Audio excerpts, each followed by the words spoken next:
using fashion as a traveling medium to think about something a little broader. I think that was quintessentially what I was always really interested in. What brought you to New York? I always wanted to move to New York. I was craving something else that was a little bit more maybe underground. PR is really hard to explain these days because it changes every year or so. Because if you think about it, us as human beings are born to communicate, and it's basically the art of communications. What is the state of fashion in New York? Is it still buzzing, still bubbling? And you come here and you're still a weirdo, but it's okay because everyone's a weirdo. So what makes a good show?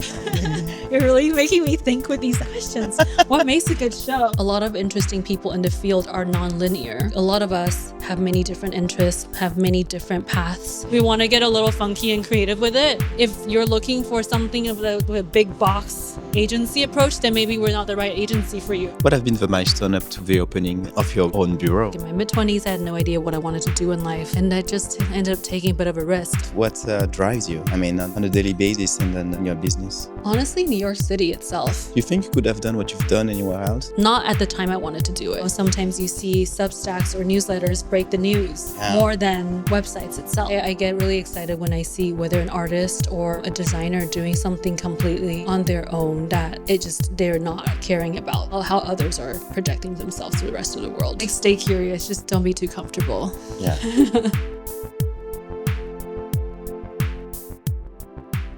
Hello everybody, thank you for listening to The Bold Way. Today I am with Gia Kuan, right? Yes. Is it the right pronunciation? Correct, Gia Kuan. Gia Kuan. So Gia, to put a bit of context, where we are right now? We're in my office in Chinatown, New York, in Manhattan, on a Sunday afternoon. Yeah, thank you for making it happen on a Sunday. All good. So, for the people who don't know you, never heard about you, who you are, what you do, and to push them to stay here until the end of this 2-hour interview in audio and video, what we're gonna learn today. This episode you're watching or listening to was filmed in New York City. This New York chapter of Bold Way was made possible by my partner, La Compagnie. I had the chance to fly with them on the Paris-New York route, and honestly, it completely changes the way you travel. It's a 100% business class experience, much more intimate, much more comfortable, designed so you arrive rested and in great shape. What I particularly loved was how seamless the whole experience is. Lounge access before the flight, fast boarding, high-speed Wi-Fi the whole way, seats that turn into real beds. You can really work, sleep, or just enjoy the flight. And even on board, everything is thought out in detail. The food is made with chefs, the menus change with the season, and honestly, I've never eaten so well on a plane. In fact, La Compagnie is the official airline of the French national soccer team for the World Cup in the US. That's saying something. And since you guys are life's athletes too, treat yourselves to athlete-level conditions. To find out more, go to lacompagnie.com, and thanks again to La Compagnie for making this series possible. I guess I'll start with who I am. So I'm Gia. I run a PR agency in New York City. I work across fashion, arts and culture, lifestyle, and I represent a lot of independent labels as well as established ones. Been in New York for a little over 15, 16 years and have always been in the field. And I guess we're talking about fashion and style today within my lens, right? Yeah, exactly. Yeah. I really want to understand, where you're from what wood you are made, your pathway, or you made it to here. And I also want to understand what is the state of fashion in New York. Is it still buzzing? Is it still bubbling? Is there still some new stylist and new designer coming from this amazing city? To begin with, maybe from what wood you are made of. I mean, where you were born, where you come from. Start from the very beginning. Yeah. I was born in Taipei, Taiwan, and I grew up there till I was 5 years old or so. So born in Taiwan, my family traveled a lot. I ended up moving to Dominican Republic when I was 5 years old for 3 years, which not a lot of people know about. So I was there from 5 to 8, which is where I learned how to speak English, primarily from watching TV, honestly, from watching the Flintstones and Scooby-Doo, the Disney Channel. How come a Taiwanese family moved to Santo Domingo? Both my parents spoke Spanish, or they still speak Spanish. They were Spanish majors in college, so that's how they met. And then because of that, my father ended up working for the Taiwanese Embassy in Santo Domingo, and that's why my family moved there. All right. So we were there on assignment for about 3 or 4 years. Went to school there. I ended up going back to Taiwan, finished elementary school, and then around in the late 90s or so, my whole family then immigrated to New Zealand. So that's where I went to for middle school as well as high school for about 7, 8 years. After New Zealand, I ended up going to Australia for college. So I moved there by myself. That was my first adulthood solo experience. I moved to Melbourne, Australia for college, where I studied media communications. And then I was there for another 7 years or so. Oh, yeah. Ended up moving to New York in my mid-20s. What brought you to New York? I always wanted to move to New York. I've been dreaming about New York since I was like 14 years old, just from watching movies and things like that. I had never been. And I've always wanted to go to New York. My parents wouldn't let me when I was in high school. I kept on thinking about it all the way till post-college, where I was like in my mid-20s. I had no idea what I wanted to do in life. And I just ended up taking a bit of a risk. I think I was in Australia. I didn't have a job. I couldn't get a job. Right. I don't know. I think I didn't know what I was gonna do. I was kind of between 2 part-time jobs. I was working in a nightclub. I was actually working in a lot of nightlife as a bartender, as a waitress, selling skincare during the day. And I wanted to work in fashion, but I didn't quite work in fashion because I was just working all of these odd jobs in college. I ended up working for a luxury retail store on the last year of college called Assin, which is kind of how I got introduced to a lot of the brands that I love a lot today. So this store in Australia, they stocked anything from Demeulemeester to Owens to Junya Watanabe to Comme, Garçons. And that kind of opened my understanding of luxury fashion and, kind of inspired me to go in that path. So I worked there the last year of college in Melbourne. I then wanted to move to New York. I didn't know how. So I ended up, I enrolled myself into a very short course at Parsons, where I studied fashion marketing. I got in, I was like, okay, I have 1 year to figure it out in New York. I either do this 1 year thing and go home, or I figure it out and I stay. So this was like 2010. I ended up moving up to New York, did the Parsons thing. I was interning a bajillion internships during my time here. And I think that's how I ended up finding my way into actually landing a job, my first job in fashion in around 2011 at Comme, Garçons, actually. Wow. Which is an amazing first job. That's amazing. It's an amazing first job. What did you do? I was a PR assistant. PR assistant, Yeah. okay.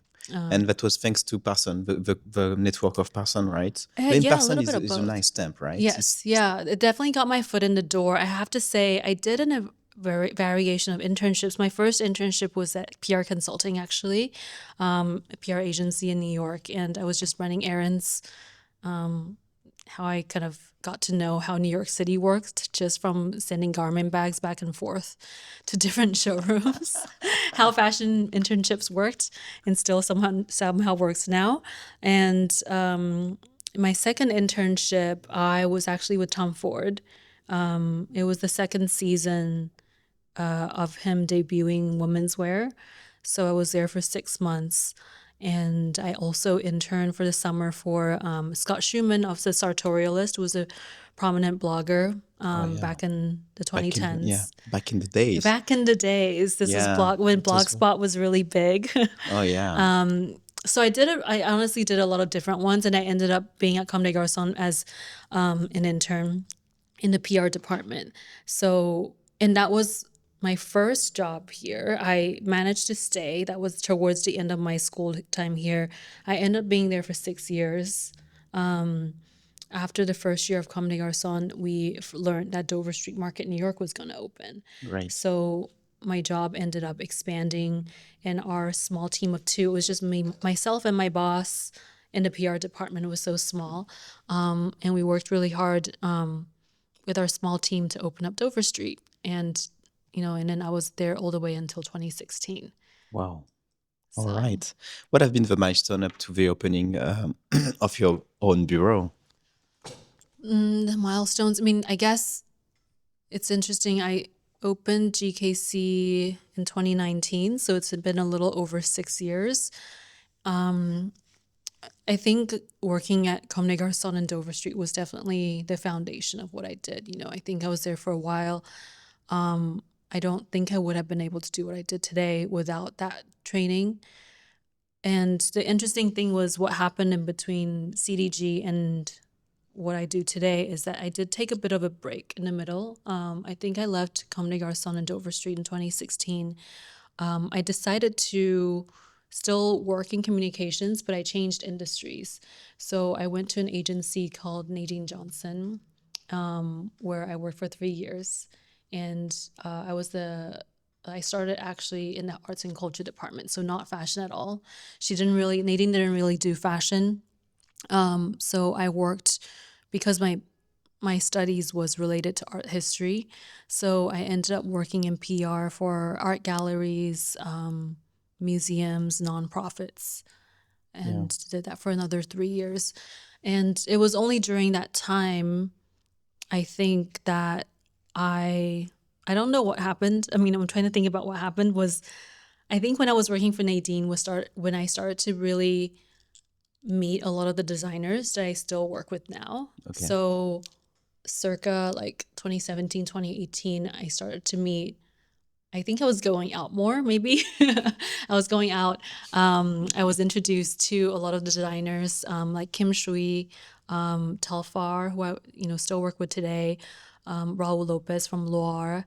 And I think I was just really excited because I think my idea of fashion in New York was I had a certain vision of what fashion would be when I moved to New York.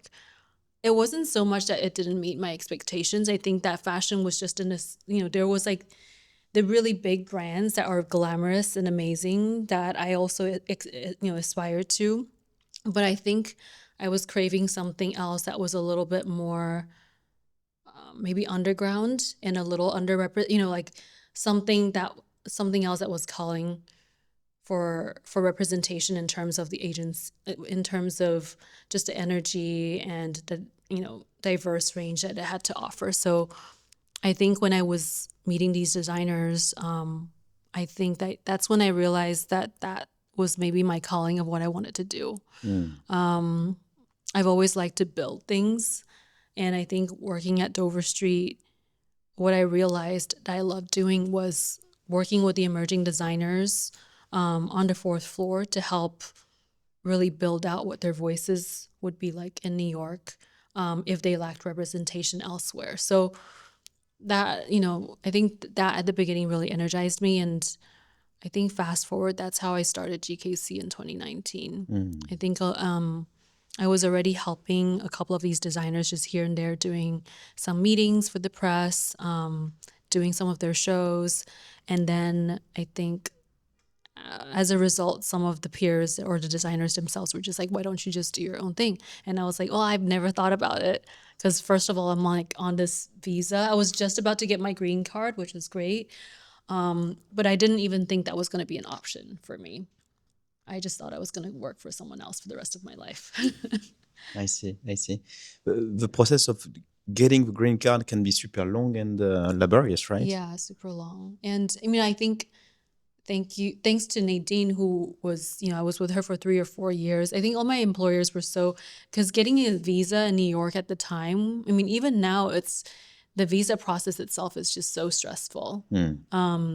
I was on the H-1B, which basically gives you a maximum of 3 years before you have to either transfer your visa or move on to a green card. And my last employer, Nadine, ended up sponsoring me for a green card, which was amazing.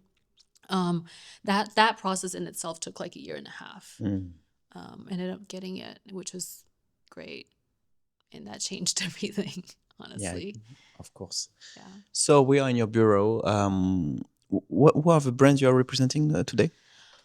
Really a range. So I'm just looking at the racks. I mean, not everything that I represent are physically in the showroom. We have a lot of clothes in here, but we still work with Telfar. We work with Shui on seasonal shows during New York Fashion Week.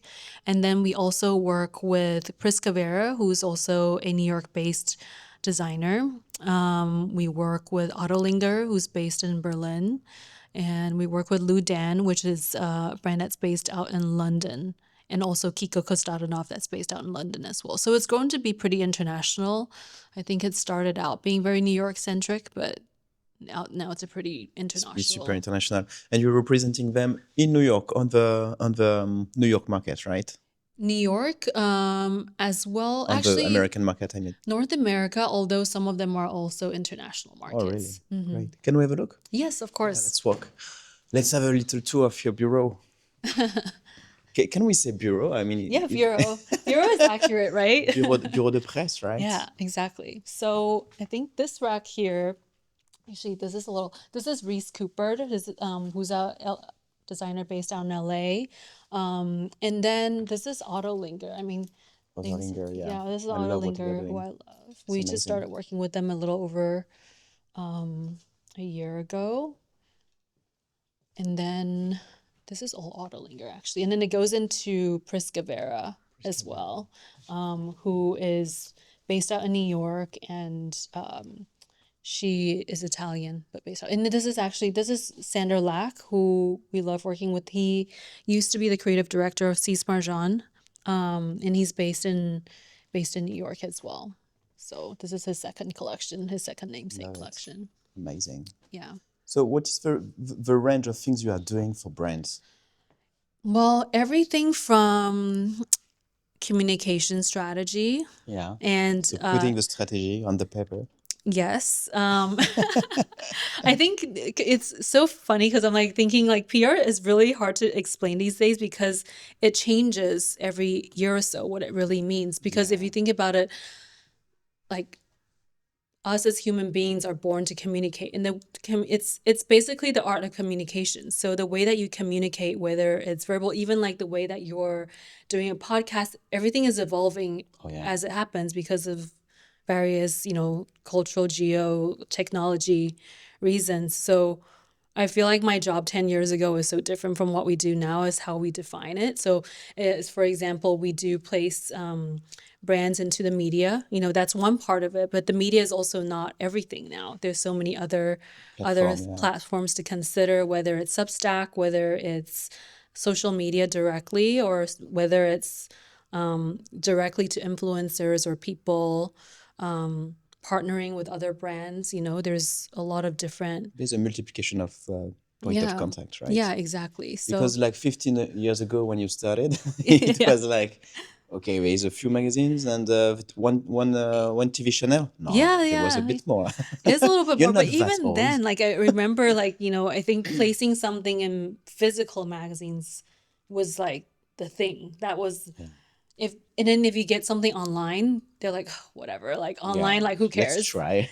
Who cares? Who cares about online?" But like it's so funny how things evolve, and even now we're just things that we ask each other every day. It's like, online, do people read online now, or do they only look at social media and then go online afterwards? So you have to think about the way that people are exploring content. It's really just evolved a lot. How does people use use? I mean, how they are consuming right now? Do you understand something? Well, it depends on the age range too. It's like, are you talking about like Gen Alphas or Gen Zs or like millennials? Like millennials like me, like I'm still reading online, I'm still reading in print, but you're talking to like a 18 to 25-year-old. I don't think that's what they're reading now. And then it also changes by geo-region and city.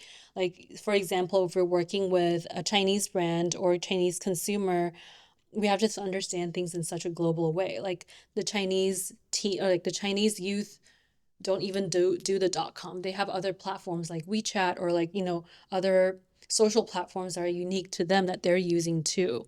So in a way, I feel like our jobs, it's interesting. It keeps on evolving, but I'm like, oh my gosh, I feel like being a PR now maybe so hard. Yeah, it's because super you really difficult. have to be very savvy in terms of everything that's going on, not just regionally, but also globally as well. Can we go through the process of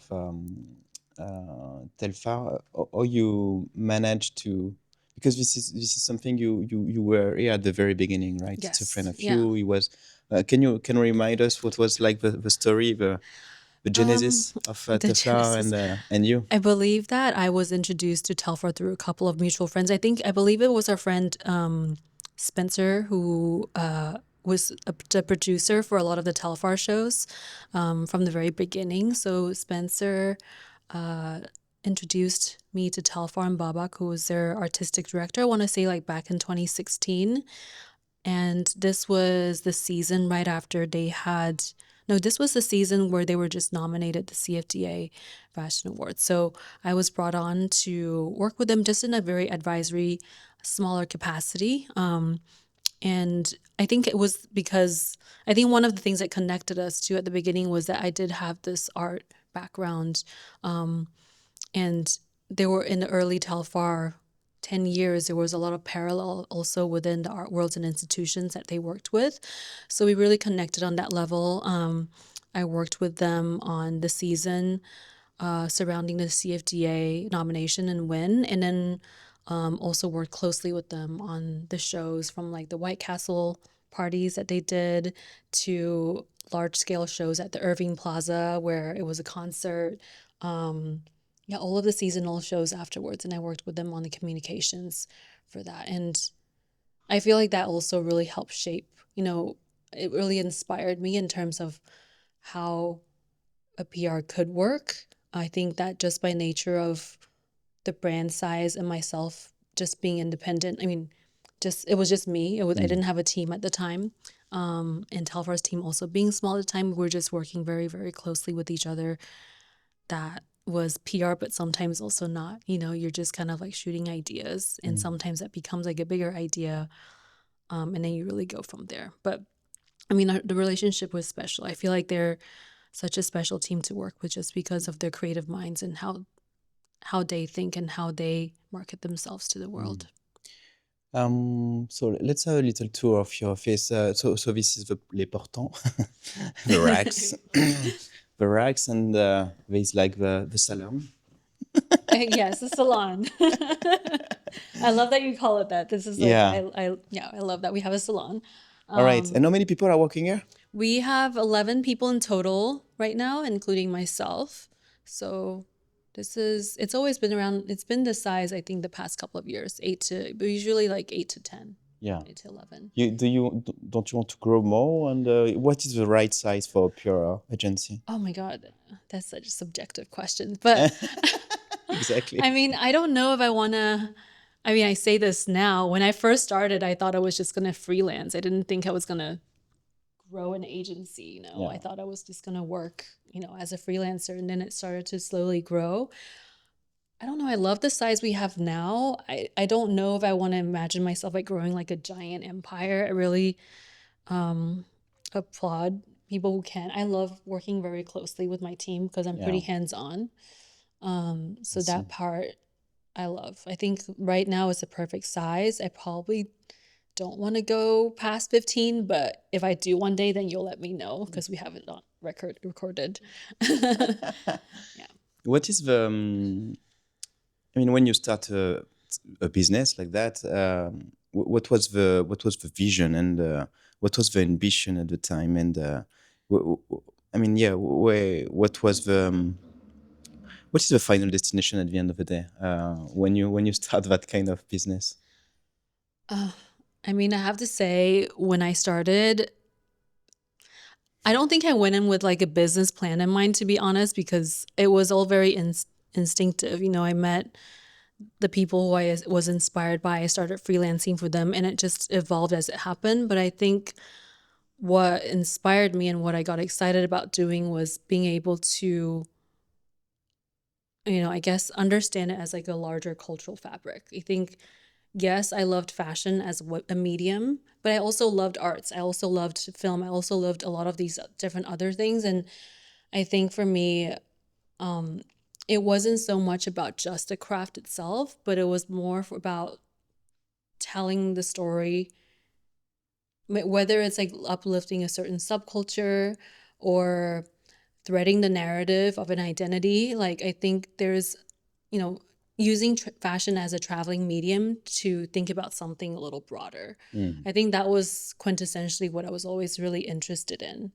I love the craft, of course, but again, at the end of the day, for me, it's like the cultural aspect of that. Yeah. I like to understand like the mindset of like those inspirations. I love, I think I've always had an affinity with the youth, the next gen, what people are doing, like the unconventional crafts. I get excited when I'm seeing someone do something where it's completely their own voice and there's not so much a referential. It's so easy to reference something these days. And I think, especially with, social media, it's like, how do you not have like a reference on a day-to-day? So I think I get really excited when I see whether an artist or a designer doing something completely on their own that they're not caring about how it's marketed for the rest, or how others are projecting themselves to the rest of the world. Yeah, I see. So, And what is your driver? Your main driver? what do you mean, the driver? What drives you? I mean, on a daily basis, and then in your business. What drives me? Honestly, New York City itself. Yeah, I'm very inspired by the city. I'm inspired by, I'm a walker, so I walk around a lot. I think I just like the energy of the city, and I think that really feeds and like fuels me every day. Yeah.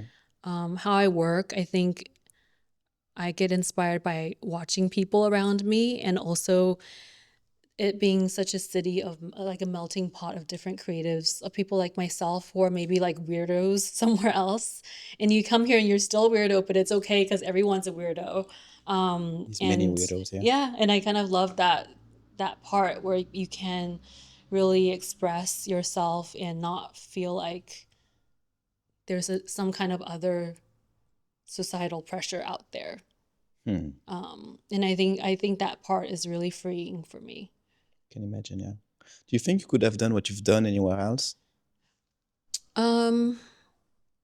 It's hard to say. I think maybe, but I at the same time I don't think so. Or maybe not not at the time I wanted to do it. I think that I came to New York not knowing anything, not having any experience in fashion, I don't know. I think like New York just offered me a lot of opportunities, which I don't feel like.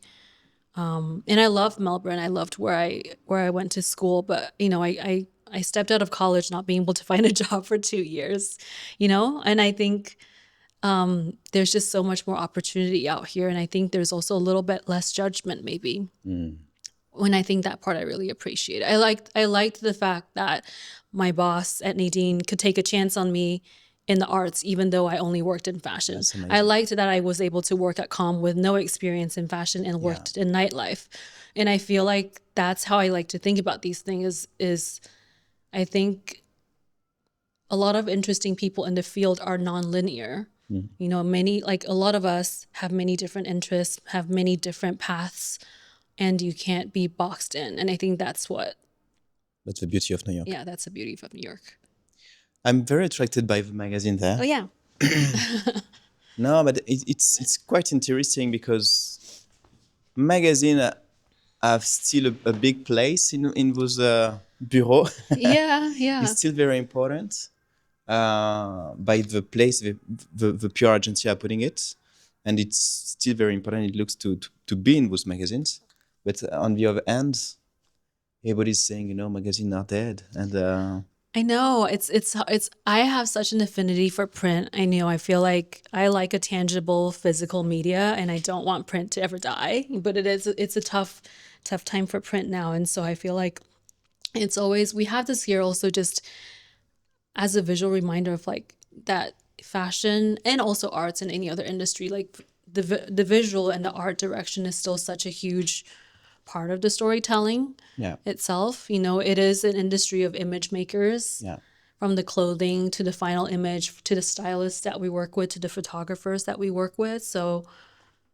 I think it's important to still really represent that, even though we're moving into such a digital space. It's nice to have these tangible Do you things to remember by. do you advertise in magazines? I mean, does your brand advertise in magazine or not really? For my roster of brands, not so much. Yeah. But sometimes they do. I think that because I work with such an independent roster, I mean now it's a mix of both independent as well as established. But even the advertising landscape has changed a lot. You know, in Yeah. terms of, is print advertising the main drive now?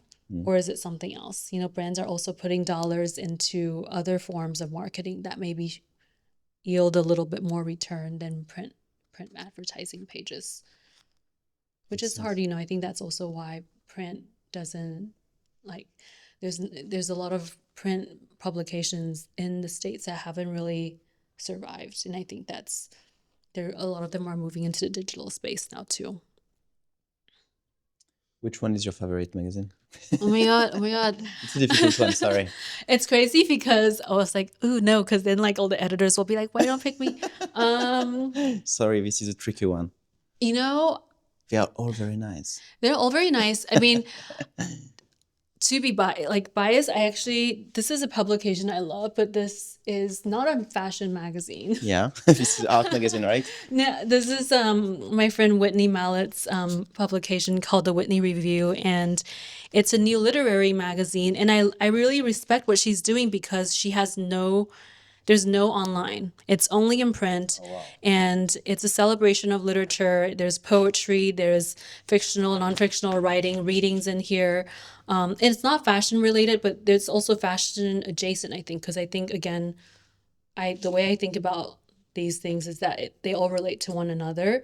So I really respect what she's doing because she's, you know, putting it in tangible print only without any, and the writing in there is really good. I read every issue. Right. Yeah. So Yeah. I like that. How do you stay ahead of what's going on in the world? I mean, the world is so crazy. I mean, and the world of fashion and communication, and you were talking about the Substack, the social networks in all different area of the world. How do you get it? How do I get informed? I honestly, I'm pretty like stimulated as a person every day. I feel like I wake up I am a reader, so I do read a lot of online and print still. I listen What do to a you lot read? of podcasts. You I have do to- read like the Times, Financial Times. I do, you know, the usuals. I think I do it because of work, but I honestly read a lot of like, it's funny because I shouldn't say this because I work in fashion, but I actually try to read outside of fashion more Outside than of I fashion. do Okay. fashion So Financial itself. Times, which is a London-based publication, right? Yes, yeah. And I do listen to podcasts. You know, I think like I love like the audio form. Sometimes I even just read like fictional, like fictional, non-fiction, like not fictional writing. That's not based off real. I mean, just like things like that. I feel like I like to be informed by other things outside my industry. Yeah. So it's not so, because I'll get that news anyway. Yeah, You of know what I course. mean? Of course. I'm interested in food. I love reading about food. Which one do you read in I food? do. I do read New York Mag, Bon Appetit. I do all of them, honestly. Yeah, Bon Appetit. Yeah, I do. I'm a sucker for New York Magazine. I do think that they I always like their long form, short form writing, whether it's in food or if it's just like a really juicy piece of like New York story that is in there. I feel like they always have it right in terms of a good balance of good journalism and also some humor as well, which it's a very quintessential New York publication, I think. Like, Is there a New Yorker humor? Hmm? Is there a New York humor? Humor? I You think say that New York humor. I think I'm pretty sure there is. It is really hard to explain what it is. I see. It's a bit self-referential. It's a little ironic. There's, you know, a dig at the high-low. And I think particularly in New York Magazine, I don't know if it's all at home actually, but in the very back page of New York Magazine, there's always that section called, I think, the matrix, you know, the approval matrix, which I really like when they have like the high-low and they place like a specific slice of pop culture or happenings in the world in a spectrum. I love that page. Great. Mm. Shall we go outside? Shall we go Walk for a and little talk. walk? A walk and talk? Walk and talk. Let's do it. Is this the last Martha? No. They say intend to a few issues. I think some of them are there. 22, 20. Yeah. Is 21. my child stupid? Huh? No, is my child stupid? So funny. Do you have a favorite publication? I interviewed Josh. Oh, Joshua Glass. Yeah. That's great. That's Yeah. quite. I think what he's doing is quite Yeah, I interesting. like what he's doing for sure. Of course, I love interview. I mean, I do love interview. Yeah, Yeah. I interview mean, is it's hard to. amazing. Yeah. Interview is great. I feel like Mel's done a really good job. Yeah, he's been doing a very good job to reposition it, right? Yeah. Have you interviewed him before? No, this is on my target. Yeah, Yeah. this he's is on my. great. Yeah. Love to interview him. I think I'll try to catch him in Paris maybe. The Yeah. thing with Fashion Week is nobody has time Yeah. for a so 2-hour really podcast. busy. It's quite difficult, so I'll come back to New York maybe to catch him. Yeah. This is also good. Takun, who used to be a fashion designer, also runs that magazine Own Girls, and he does a good job. It's one of like the New York publications, too. Numéro New York. It's a good one. Yeah, yeah. What's his name? The guy? Reifer? Bunny. Bunny. Yeah. Because he's at Mazarin in Yeah. Paris, but he runs this. He publishes this as well. Oh God. Yeah. Lots of I love work. pinup, but pinup is not a fashion. It's more of our architecture focus, but Okay. I feel like it's also a very good publication. Which one is the most powerful? Powerful. Yeah, because we have a brand with my wife, and and we are saying, if you get an article in the M magazine, Yeah. if you got or in the Auto Spend It, HGSI, sorry, you sell.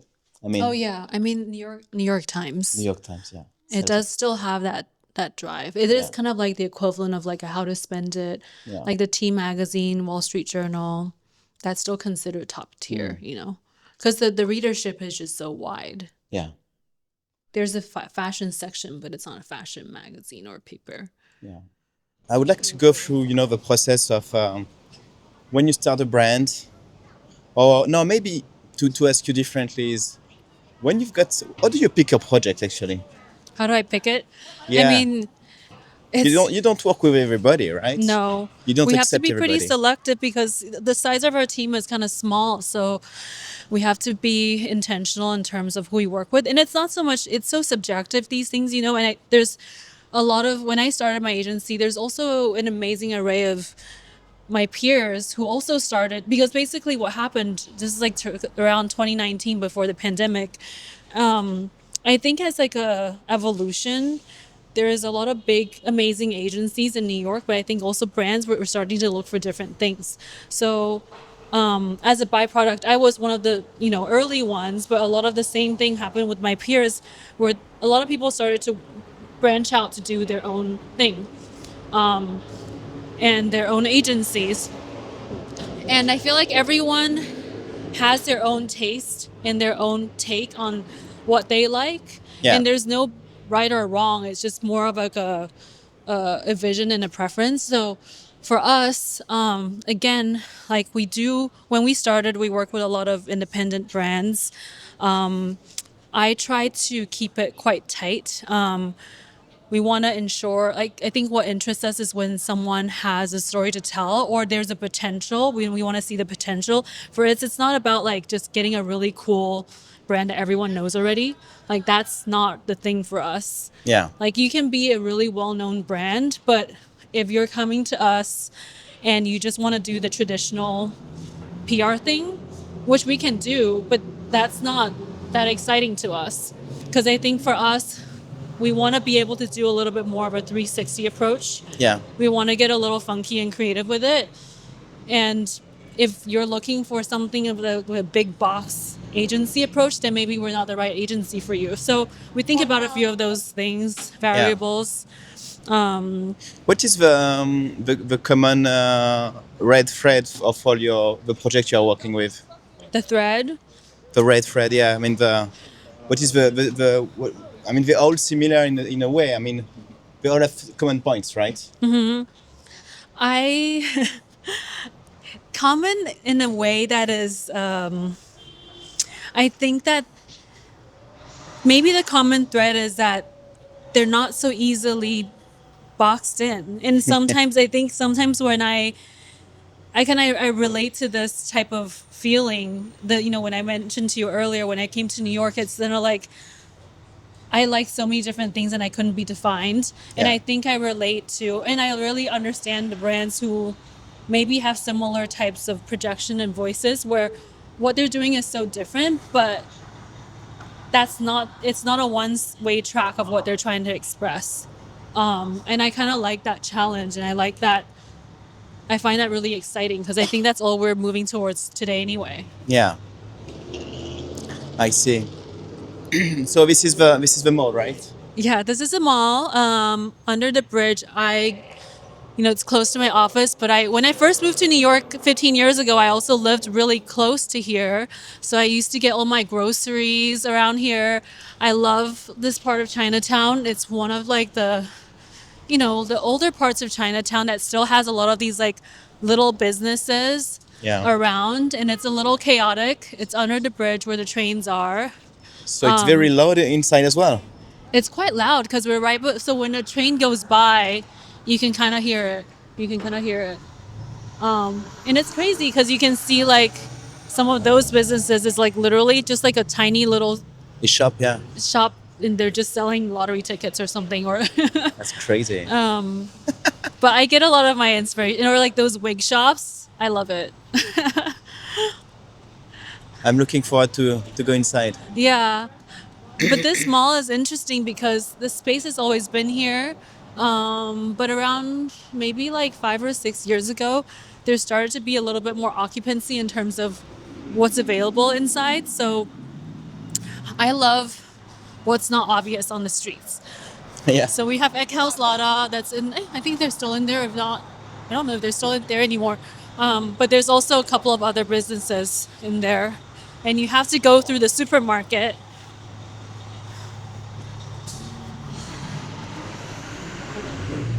Is this the mall?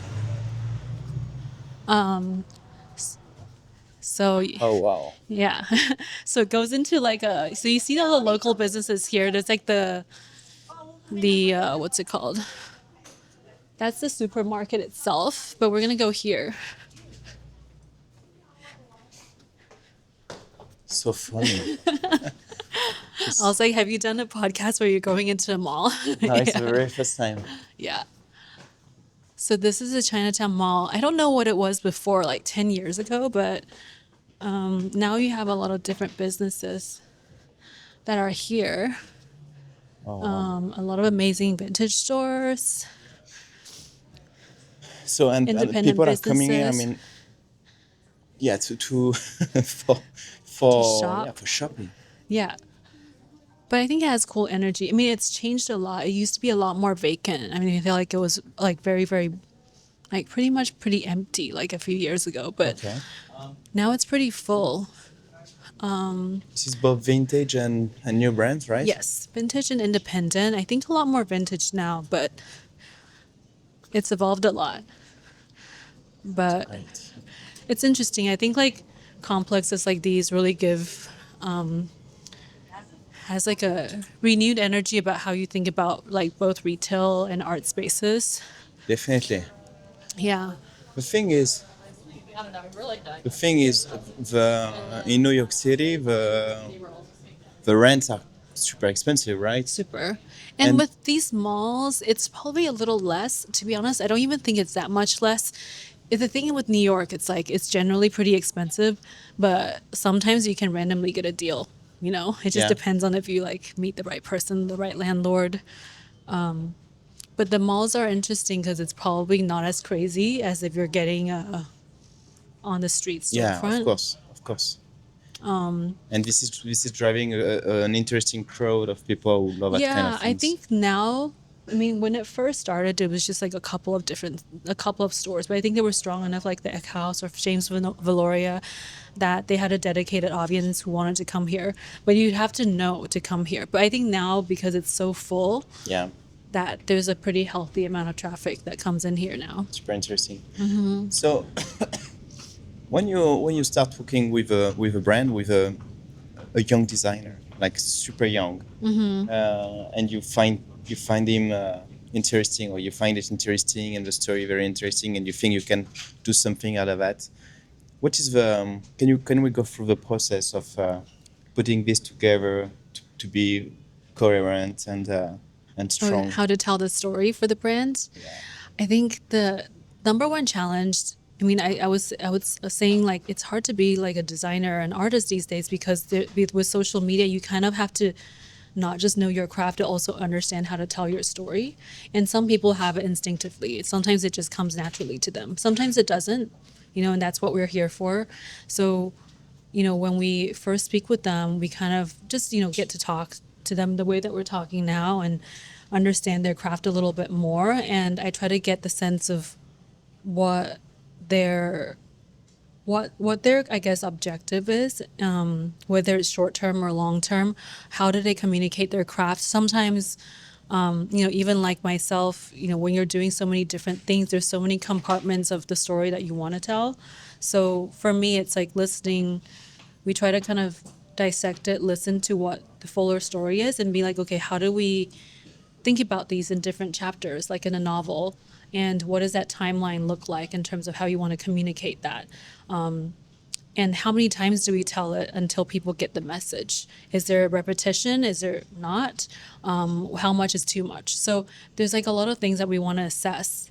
And then, depending on the brand, whether it's an independent brand to something a little bit bigger, a bigger brand usually have various marketing departments and social media that will take care of other things, like the copy for their social media captions, the marketing newsletter language. But an independent brand might not have that. They're just like a 1 or 2 people team. So our roles are a little varied in the way that we kind of have to work pretty nimbly depending on the size of the brand. If it's a smaller brand, then sometimes we even have to look at their newsletters or their social to being sure, like, what we're saying sounds like it's coming from the same voice, or it's the same tone of voice, so it feels a little bit more cohesive. Just little things like that. It comes very naturally for some, but not naturally for some others, and that's something that we work closely with the designers and artists to just like craft and make sure that it sounds clear. Yeah. On the chapter you mentioned, can you give us an example to illustrate this? The what? Sorry. The chapter you say. Oh, the chapters. Yeah, I love this idea of chapter. Yeah, it's chapters, because if you think about how people's attention spans are, we call them talking points. Talking points for a story. Is it about like basically the essence of when we listen to someone's story, what we feel like people will gravitate towards? Is it the way in which, what makes you differentiate from other designers or artists in the field?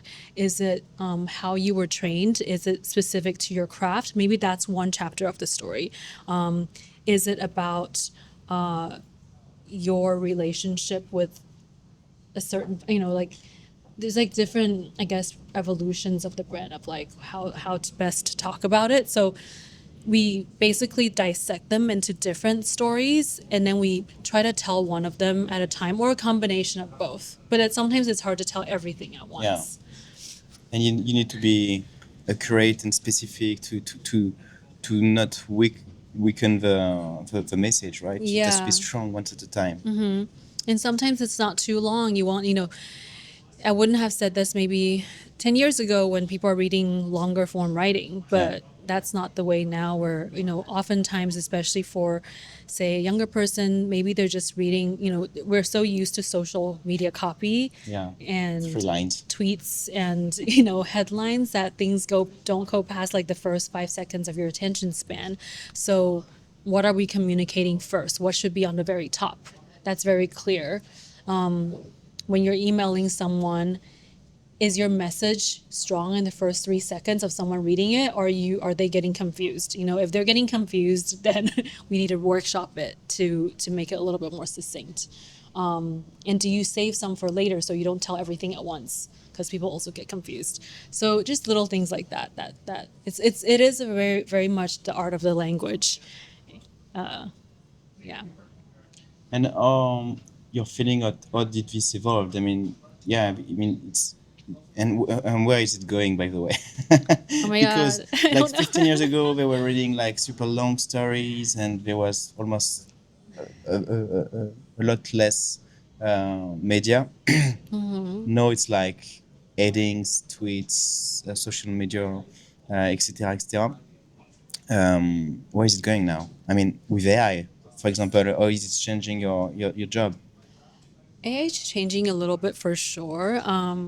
I think that, I mean, I want to believe that hopefully I think there's still a lot of room for long form. And I think what always happens culturally is that there's also always this swing of things that happen. You go too far one end of the spectrum, people are reading just like one sentence things, and people are, I think, all of us now are pretty aware of marketing as well as how people are consuming things.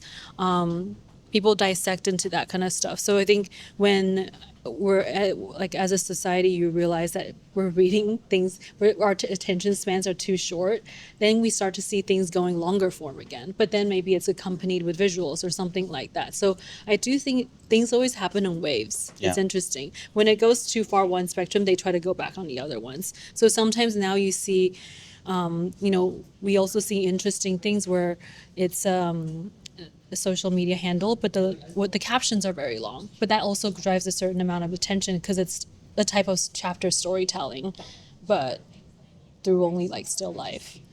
Yeah. So It's funny because we are living in a world where you've got 3 hours podcasts, one sentence tweets. You've got the Substack. They are quite long actually. The Substack. I mean, the newsletter. Substacks are interesting because it is like a rather longer form of consumption, but it's it's very much based on trust, because Substacks are usually, I mean, created by a singular voice, Yeah.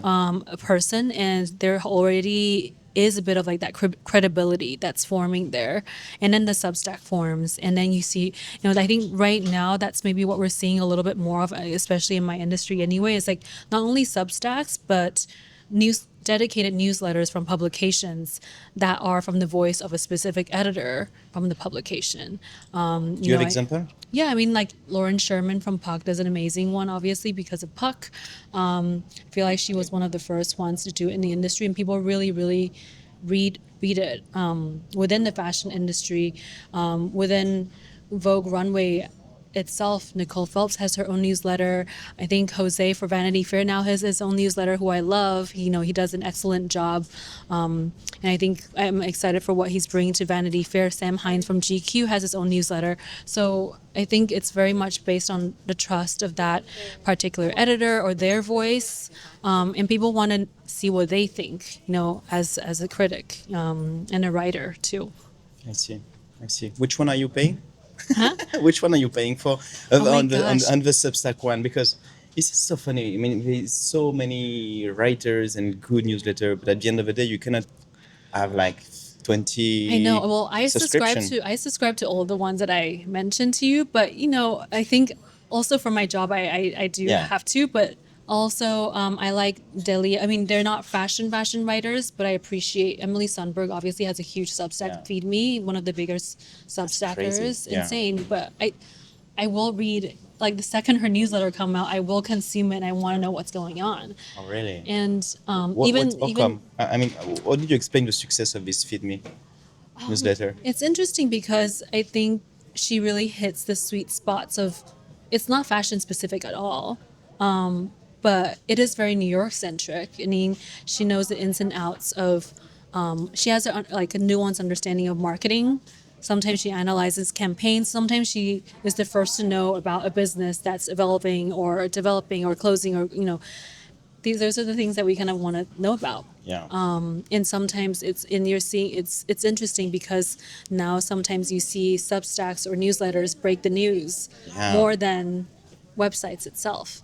I feel like I learned about Erewhon being served in New York, like the LA smoothie, through Emily's Substack, not on, that was a newsbreaker, and I respect it. So I think that it's interesting and I don't know where it's going to go next, honestly. It's really Yeah. hard to tell.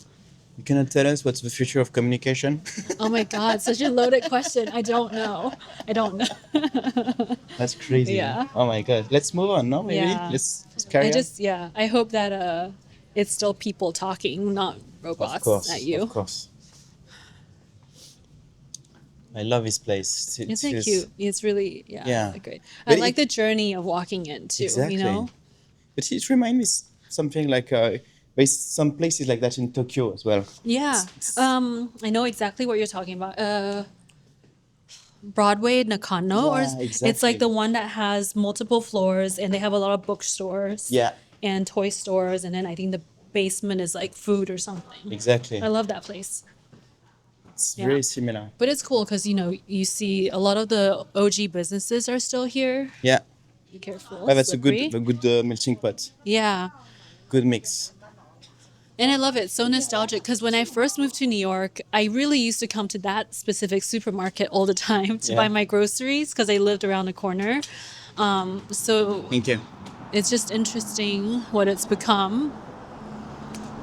All right. So I'm thinking, where can we go next? I can bring you to the gallery next. Oh, yeah. Let's go to the gallery. Yeah.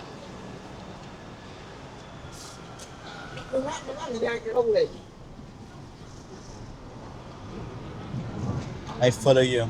Okay. I think let's go this. I don't even know. I think I.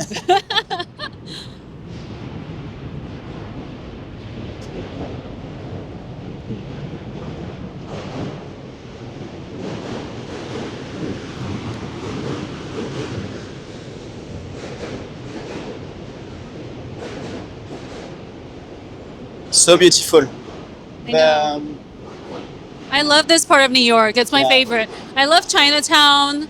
I feel like it's one of the Chinese community's been here. The history is so deep. It's from anywhere from like the 1920s or even before, all the way through like the later 80s immigration to now. And there's a lot of like crazy history in Chinatown, even from like later immigration. Yeah. And yeah, I don't know. It's a lot of the business owners, they've been there since like the 80s and the 90s. When you go to a hair salon, they still tell you these stories because they've been working that same job for decades. And it's just one of those like unchanged neighborhoods, and which is really hard in Manhattan because everything else changes so fast. Yeah. This is the only one that Oh, is yeah. staying like authentic. Yeah, I think one of the bigger neighborhoods, of course, there's Little Italy, which in Manhattan, everything gets gentrified so quickly. Yeah. But I think this neighborhood is just still stands pretty strong. I do love. I know Midtown gets a lot of hate. I love Midtown. People find Midtown corny, but I love it. Why you found it corny? Well, I guess it's not so corny. It's I think when people think about Midtown, maybe they just think about a lot of like commercial businesses, and Yeah. people go to Midtown for work. Okay. It's not so much, you don't think about Midtown as a place to live because people are just like transient and they're moving. But I kind of love it because I feel like when I think about Midtown, I think about like old school New York all the way back to the 60s or the 70s, and maybe it's because I'm not from New York, so I kind of romanticize about it a little bit. Of course. Is New York is still attractive? I mean, is New York is still very attractive for the young crowd? I mean, people are still coming to New York to make it, right? It feels like I think so. it still has its power of attraction that is very strong everywhere in the world. Yeah, I think New York will always be New York. I think definitely it's become like super expensive the past few years. Yeah. Which How has been do of a we bummer. explain that? This is the level of living. It's like all the same in the Yeah. US, or it's very specific to New York? I think New York. I mean, New York has always been more expensive than other cities, but I think the past. I think it's just with inflation of prices, like property prices, your everyday living expensive. It's definitely become really expensive, I have to say. I mean, it was never cheap to begin with, but now it's just like a little bit more of a. But do you think all the properties are full? there's a lot of, I mean, is there like in Paris a lot of empty apartments, or everything is full and completely packed? Oh gosh, I feel like there's never any shortage of a new. There's you always see another new development in New York pop up. Yeah. So I feel like there's always enough demand. Whether or not people are living there, I'm not sure, but I do think that there's like, I guess not so much in downtown, but you go like midtown, uptown, there's crazy amount of condos and luxury buildings that just keep on building and they keep on getting sold, and there's probably enough wealth that's buying it, Yeah. whether or not they're living there or not. Maybe it's just a place that they're staying, but it's crazy. It also changes so much depending on what neighborhood you're in. I've always lived in Manhattan, but I think that's also, there's a lot of beautiful neighborhoods in Brooklyn that people are just moving more and more out of as well.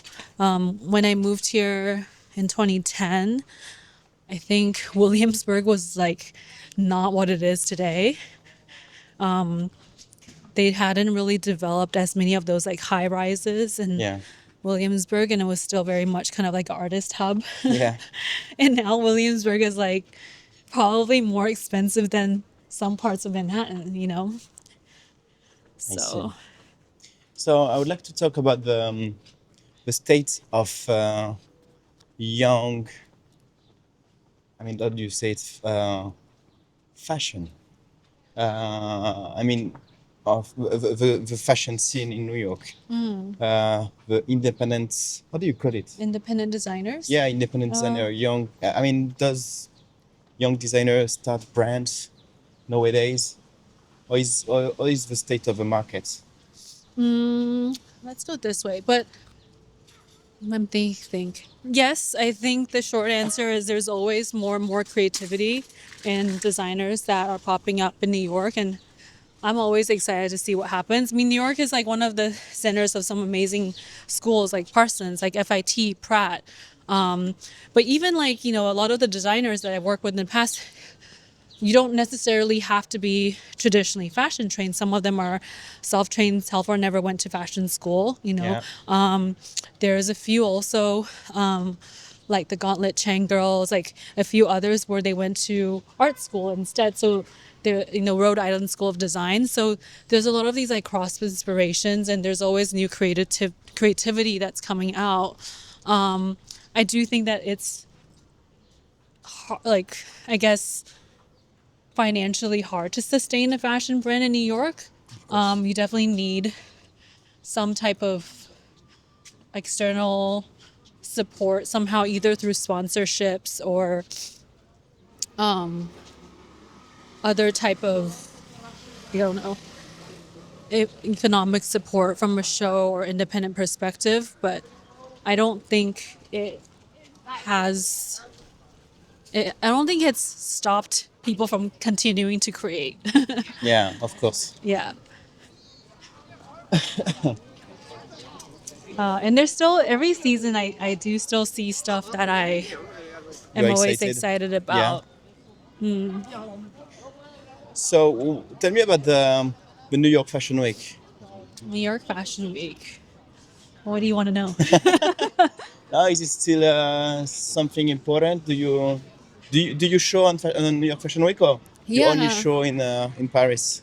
We do both. New York Fashion Week, we've always been pretty active in.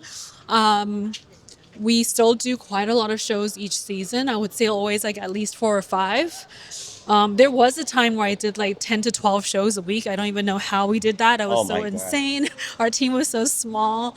But now it's about 4 or 5, which is a healthy amount.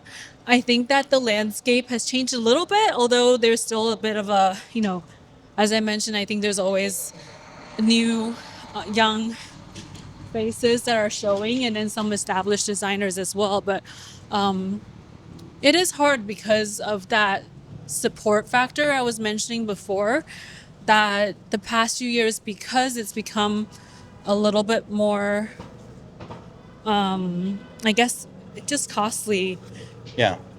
to produce and sustain in New York. We've also seen some designers only show once a year instead of twice a year. Yeah.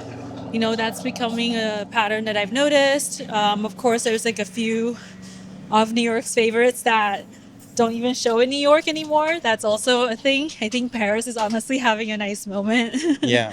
in terms of that. It just kind of has like, it's like that epicenter where people are going. I do hope that it comes back to New York a little bit more. I think it just, with everything happening now, like social politically, it also hasn't been the most international fashion week, but I feel like the CFDA has been trying to get people to fly in every season. Yeah. So we do see a group of international editors flying in, which we always appreciate. It would be nice to see like more exchange, throughout the seasons. So when you go to Paris 4 times a year, Yeah. this is quite a lot. Yes. What do you do there exactly? This is presentations and show as well. It's both. Yeah. Fashion, I mean, Paris is set up a little differently than in New York. So because in New York, we don't, Paris, it's kind of like, for example, if we do the Kiko Kostadanov show or we do Autolinger, there's usually a couple of different PRs doing different regions like North Yeah. America, or they're doing Paris or London or APAC, which is Asia. So it's a bit of like a divide and conquer situation where we work as a team and everyone just gets their own regional seats, say like 30, 40 seats out of the 200 that you're having a show, Yeah. which is pretty manageable. In New York, it's a bit different because oftentimes the brands are not set up in that same way. So, for example, we're often doing the entire show. So as opposed to having like a regional split. Oh. And you're doing like the full 200, 300, if not 500 people. So it's just a bigger production in terms of responsibility. And then in Paris, we also do presentations and also just one-on-one showrooms and meetings as well. So what makes a good show? You're really making me think with these questions. What makes a good show? I think that No, but I mean- you want to have a super big impact, right? Yeah. In terms of cover by the press, by the media. exactly. You want the buyer to buy everything. So it's how Yeah. do you make sure? I mean, there's a few things.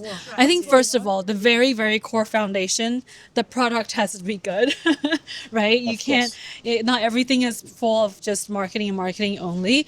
I feel like the foundation of it has to be strong.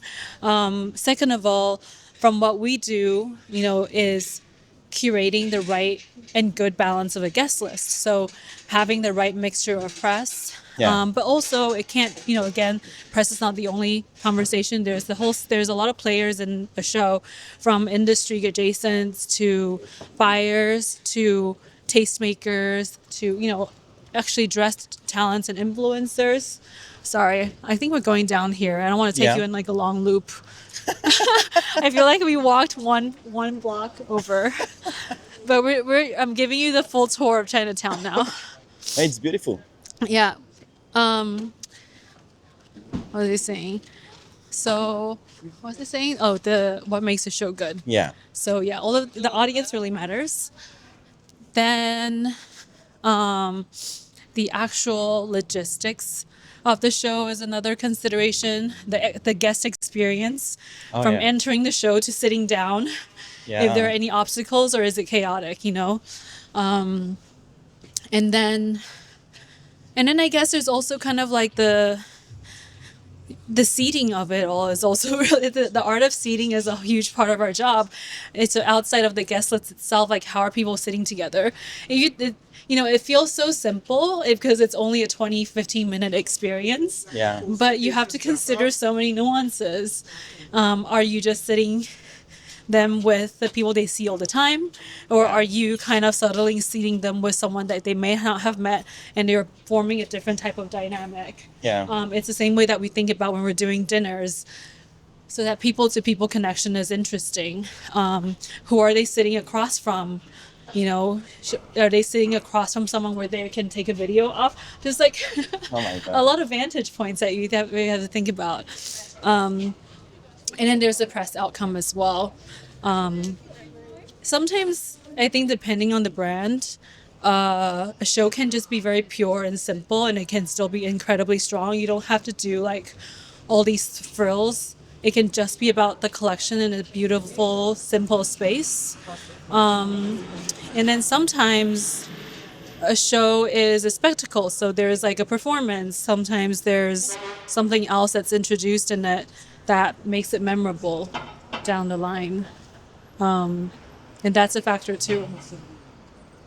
Do you want to buy a bag? Huh? Do you want a bag? Oh my god, no. Yeah, selling bags there. But that's another part of Chinatown I love is like the bag sellers. That's amazing. Oh, the Goya brand is Yeah, represented.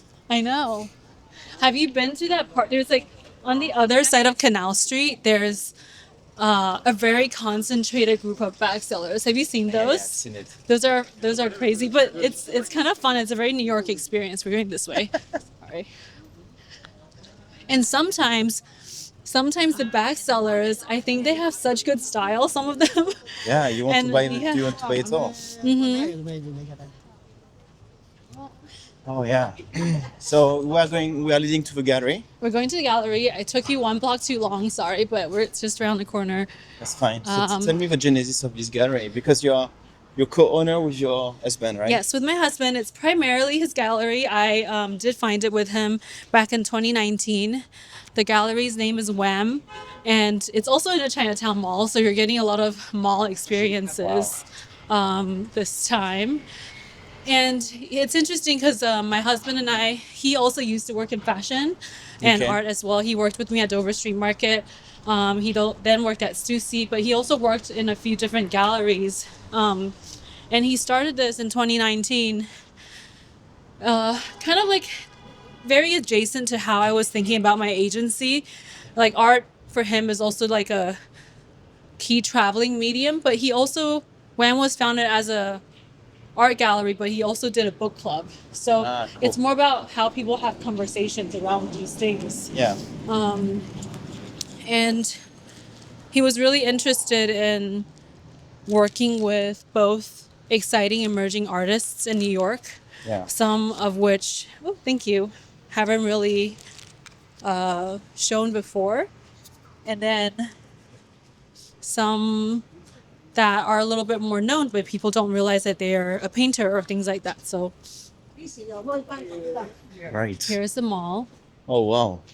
another mall. That's so funny to see your gallery here. I'm the queen of malls. That's something. I know. Actually, this is my favorite store because they always have the cutest plushies, and I bought probably like 10 10 of them. plushies at this point. They also have they're not open today, but you can go inside and take a picture. So funny. It's a great store. So this mall has been here since 1991. This is like a jewelry store. You can do your Aura card here. Wow, yeah. Amazing. I'm gonna open a gallery for you. Justin Egger. Assin Hager. And then next door is a gallery. Next door is this hair salon. Okay, so what is it? 1.22% per day? Oh, what's in your bag later? Later. I don't want it to throw, but also be careful with the apples and banana. I don't have my bananas now. Okay. That's an experience, huh? I know.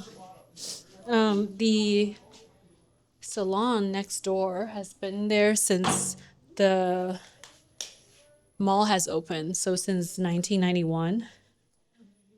So they've been working there since 1991. It's crazy. But do you know what was before? I don't. It was vacant for a while. So yeah, this is small gallery.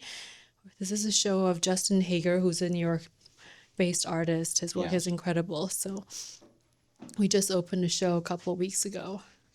So when you've got a show opening, it's like crowded with people here. Like crazy. It becomes a mall party, honestly, because the space itself is not very big. It's a mall party. But the cool thing is, because the mall, like all the other businesses close at like 5. Yeah. So then we have our opening at 6 to 8. There's like no one else here. So we take over the whole mall. Right. It's kind of great. So tell me about your husband. How did My you life partner? How did you meet him? Funny thing is, I met him when I was at Comme des Garçons, Comme des and Garçons. he was working for another fashion brand, Adam Kimmel, and he delivered a garment bag to me. Wow. So that's how I met him. Coup de foudre. Huh? Instant love? Love at first sight. Love at first sight. It wasn't. No? Well, there was like a delivery bag exchange, and then I think I kept on bumping into him at parties and stuff. Okay. So it was over a course of time. Okay. And you had quite a wedding, right? Yeah. The wedding was actually at the dim sum place next to my office, which is a great location. So we got married 3 years ago, but I met Anatoly, my husband, the year after I moved to New York. I moved here in 2010. I like immediately met him, and then we started dating in 2012 or 2013. So I've been with him for like 13 years or something. Wow. All right. It's been a while. So can you tell me about the genesis of this gallery? Yeah, so the gallery, it was founded in 2019. It's called Wham. Anatoly had founded it. It's all his concept. I kind of helped him. My credit was that I found a space because we were walking around Chinatown, and I was like, this place would be perfect. He wanted to really start a space as a platform for both emerging and established artists to show. We also had a series of book talks that we did during the early years as well. And it was, which was kind of amazing because, when you think about book clubs, it's very academia and literary heavy, and it's usually a little intimidating. Yeah. But we kind of found these, he really was interested in like New York as like a central topic. So each book he, discussed as this, like the central piece of the book talk. There's also always an element of like subculture that people could talk about. And it really drew in a lot of kids to want to talk about it. And that was quite special because, like not all kids are just reading physical books these days. So whether or not you read the book, there was a larger, broader topic that people could discuss. And also during the pandemic, we did it in, a series. It started out physical and then it was Zoom and then back to physical, but it drew quite a lot of discussions. So this was kind of like the evolution of that. And art, had always been his interest. It's another medium for conversation. So that's, how we're thinking about that as well. How many artists are you representing? It's really a rotating roster. I mean, it's kind of an evolution. I feel like the gallery has been open for 6 years now. We've done anything from large group shows with over 20 artists to singular shows. I want to say it's been like 20, 30 artists at minimum that we've rostered across. Yeah. Oh, is it working? It's working well? You are paying your rent? Yeah. Well, luckily the rent is good here. Yeah. Yeah, it's a small space. And this is like the second show that the second show that we've done with Justin Hager, who's originally from the Bay Area, but he's based in New York. His work is amazing, and a lot of kind of has like a very fashion adjacent crowd as well. That is interested in Bias's art. Right. So over the last how long have you been running the Pure Agency? 6 years. 6 years. Yeah. Same with this. This is 6 years too. So you studied everything at the same time. Mm-hmm. Yeah. Yeah. I think we both just quit our jobs and we're like, let's do this, and then And here we are. Yeah, here we Very are. successful. It's crazy though, because the year after we started it, the pandemic happened, and we're like, oh well, what do we do now? Which still worked out. We just worked from home. I guess we had nothing to lose because at the time I didn't have any employees. I didn't have an office. Yeah. So, it wasn't like I had a lot of overhead or rent or anything like that. So what's the future of you and the gallery Oh yeah. and the PR bureau? What's the future? I mean, I guess I'll take it as it goes. I'm really, as you can probably see, I'm not a planner. I really go by instinct. So, I feel like I just want to keep on having fun doing what I'm doing. I feel like the day that I'm not having fun anymore, then I don't want to do it. Yeah. I want to be excited for what I'm working on. So I just have a question. Nadine? from an outsider point of view, Mm-hmm. like it seems like your bureau, we're gonna call it the bureau, I love it. just got very successful very fast. I mean, 6 years is not a lot. Like, why do you think it happened? What happened? I think about that sometimes. I feel like, I mean, honestly, we've been so lucky. I mean, I guess it is a combo of, I wouldn't say just luck. It's like luck and hard work, but I think it's also, we've been lucky in the sense that we've never had to pitch something. Like, we've never had to go out, and so far in the 6 years, we've never had to be like, hey, I want to work with you.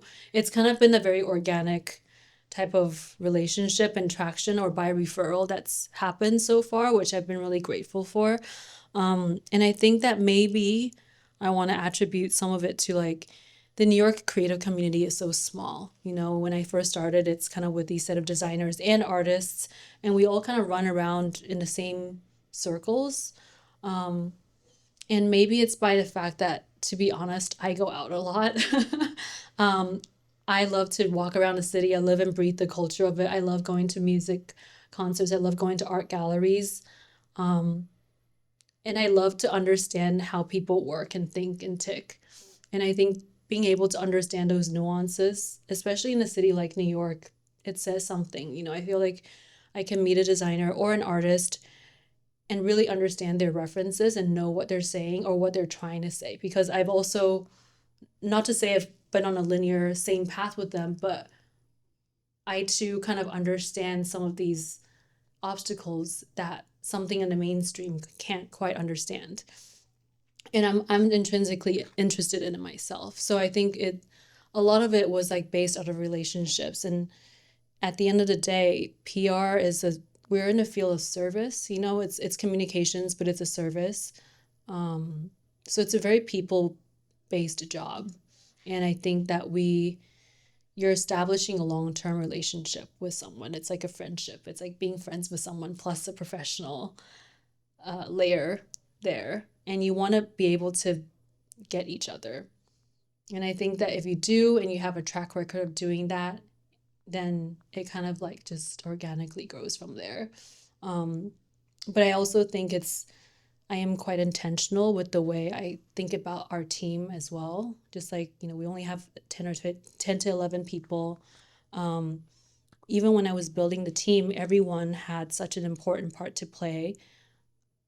Like all of the kids that work with me, well, not kids anymore, at GKC, most of them don't come from PR backgrounds, or most of them don't come from like a very linear trajectory, not strictly fashion, not this. It's really a crazy mix of everything. When I think about, it's almost like think about casting a show. I'm like finding someone who has the music aspect and has like the writing aspect. And this one likes to go out like to nightclubs. We are kind of in the fabric of a lot of these subcultures that the clients are already talking about. So we're already in it with them. We're not talking about it from like an outside standpoint. I think that understanding helps. And I think like my team also really understands that, and that the whole making of the team was like very intentional in how we want to You're do insiders. it. Yeah. You have insiders of a culture you are representing in the designer you are representing. Yeah. And I think sometimes it's interesting to make, again, like I don't ever like to be in a position where I feel too comfortable. I feel like the funnest projects are always when you feel a little bit challenged. And it's the same when we think about team. I don't really put someone that's like, oh, you're the one that's like only on the fashion stuff.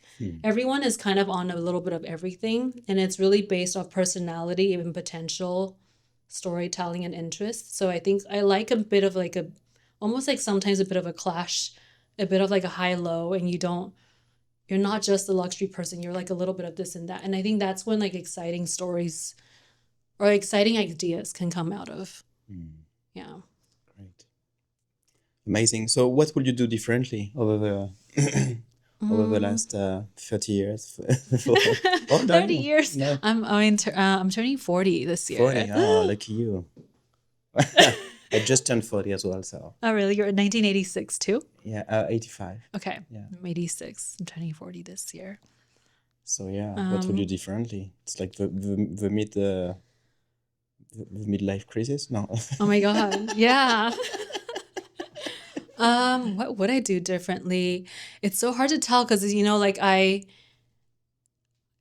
course, I mean, I still go out a lot in New York, but obviously my lifestyle is not the same as it was like 15 years ago, or, Imagine, yeah. Are you I partying shouldn't. like I- until 5 in the morning? No, I probably shouldn't. I definitely don't do that anymore. So, like, it's for me, the challenge is like, how do I keep my finger on the pulse while not physically being out anymore?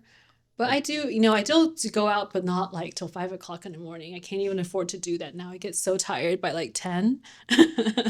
But it's like, how do you think about those conversations? And I think what fuels me is I travel a lot. Whereabout? I go to Asia a lot, honestly. Like I have a rule. I mean, I'm addicted to travel. I think I have a problem. I work a lot. My whole motto is like work hard, play hard. So if I'm working hard, then I can still, I go to Asia twice a year. My parents are in Chengdu, China right now. But I always make a rule for myself that I have to go to 3 places in a world that I've never been to before. Like I have to see something new. And I kind of I just like to go somewhere and like just walk around and Just look. walk around. Do you meet with people there, with a creative class or whatever? Sometimes, Yeah. sometimes not even. Like, I go to Asia. Whenever I go to Asia, I always go to Shanghai, a city which I love. I go to Seoul. But sometimes I'll also do regional traveling around like other cities in China just to see, just to kind of like feel. Because I think like traveling is such a huge part of our work. Like the fabric of my team is really international. Everyone's from everywhere. I grew up in so many different places. I think understanding perspective is a huge thing as well in what I do or what we do. I think it can't be so insular, I think like sometimes when you're in New York or any city and you've been here for a long time, especially if you're digesting kind of like New York news, political news, like from the outside, it's like insane. But then you're kind of also in a little bubble. And then sometimes it almost just takes me to travel somewhere. I go see my parents in China, where I go to see my friends in Tokyo or Seoul. You kind of are reminded of different perspectives and differences. And I think that's a great thing because you're not just kind of like, oh, well, we're in New York and everything here is right, because it's not like that. And there's no right or wrong, but I think I like hearing other opinions that are not my own. Of course. So that's what I like. And I think visually it's just inspiring. I love to walk around and see a city or like a town. Great. Mm-hmm. Do you think we cover all the topics? Is there I anything think you wanted so. to talk about? Is there any message you wanted to give to say Oh my gosh. to the youth? To the youth. I don't know. I mean, I think just, I guess, so corny. But I always say like, stay curious. Just stay, don't be too comfortable. Yeah. Don't be too comfortable. Yeah, that's the thing. Yeah, of course. Yeah. Makes sense. Thank you very much. Yeah. And maybe to pass the baton, who would you like to listen to in this podcast? Oh, who would I listen? Oh my gosh. Okay. Have you done? I mean, I actually would love to. I mean, if you can get like, I would love to listen to Mel. Mel is always a good interviewee. Melottenberg. Yeah. From Interview Magazine. I'm trying to think who else. You've done a lot of people that I love, actually, when I was like looking through your list. Do you do visual artists as well? I mean, yeah. I'm trying to think. I've done fine art artist Nick Doyle yesterday. You see? He's presented by Perrotin. Yeah. Very nice guy. Yeah. Who else would be good is, do you know Blake Abbey? No. He's the current editor-in-chief of A Mag Curated By. After Dan, he worked with Dan for a while, but he's a fun one because he also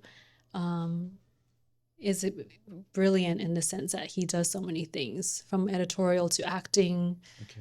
Amazing singer, can He's do based it all. in He's between Shanghai here and Paris, so he Okay. travels around a bit. Should be Yeah. easier to have it in Paris, maybe. Yeah, he's always there during Paris. He's a good one. Alright. He can speak French too. Wow. He can speak it better than I do. But I think can't speak it. I'm gonna do all my interview in English now. Yeah, Yeah. you're perfect. Yeah. Thank you very much, Houston. I'm perfect. Yeah, perfect. Thank you so much for your Yeah. time. It was a pleasure to have you on Thank the you. podcast. That's great. Please subscribe to the podcast on YouTube and comment this video and share it to the world and like it. Love it. Like and share and subscribe. Exactly. Goodbye. Thank you. Bye. Again. Ciao.